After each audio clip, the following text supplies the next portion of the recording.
Salah satu di antara hikmah yang luar biasa tentang bagaimana cara kita melibatkan Allah itu, beliau mengatakan, min alamatil i'timad 'alal amal nuqsanur raja' 'inda wujudiz zalal.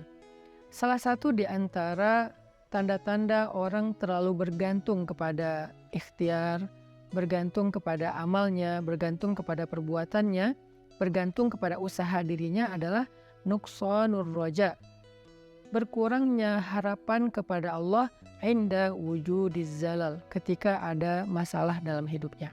Maksudnya apa? Seringkali kita gini, kita tuh jadi kayak berani berharap yang baik-baik kepada Allah kalau apa yang kita harapkan itu masih logis. Jadi kita kayak tahu gitu gimana cara mengikhtiarkan hal itu. Kita tahu bagaimana cara mendapatkan hal itu, sehingga kita masih berharap kepada Allah, ya Allah mudahkanlah saya. Misalnya kayak kita pede bisa dapat kerjaan, atau misalnya kita udah ngerasa bahwa insya Allah saya layak mendapatkan pekerjaan itu, sehingga kita mendaftar di sebuah perusahaan. Kita masih berharap pada Allah supaya Allah mudahkan urusan kita.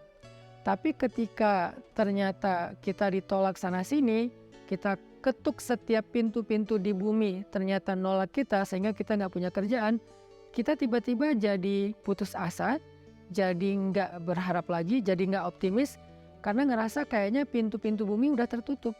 Karena ngerasa kayaknya ikhtiar kita itu udah mentok, kayaknya udah nggak ada lagi perusahaan yang bisa kita hubungi gitu. Sehingga ketika pintu-pintu di bumi udah tertutup, kita jadi berkurang juga harapan kita kepada Allah. Padahal orang yang baik dalam melibatkan Allah dalam hidup itu justru di saat pintu-pintu di bumi tertutup, dia masih berharap kepada Allah. Di saat itulah Allah terlibat.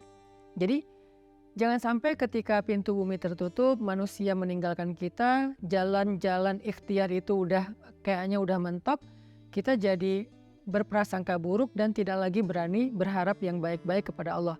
Justru ketika keadaan kita lagi sulit, keadaan kita lagi mentok, pintu-pintu di bumi tertutup, manusia meninggalkan kita, justru saat itulah saat kita bisa melibatkan Allah seutuhnya, karena tidak tercampur dengan keyakinan kita kepada makhluk.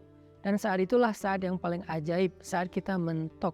Maka harusnya ketika kita mentok, ketika kita merasa kayak nggak ada harapan di antara manusia atau di bumi, kita justru semakin besar harapannya kepada Allah Subhanahu wa Ta'ala. Dan itulah cara paling ajaib melibatkan Allah dalam urusan kita.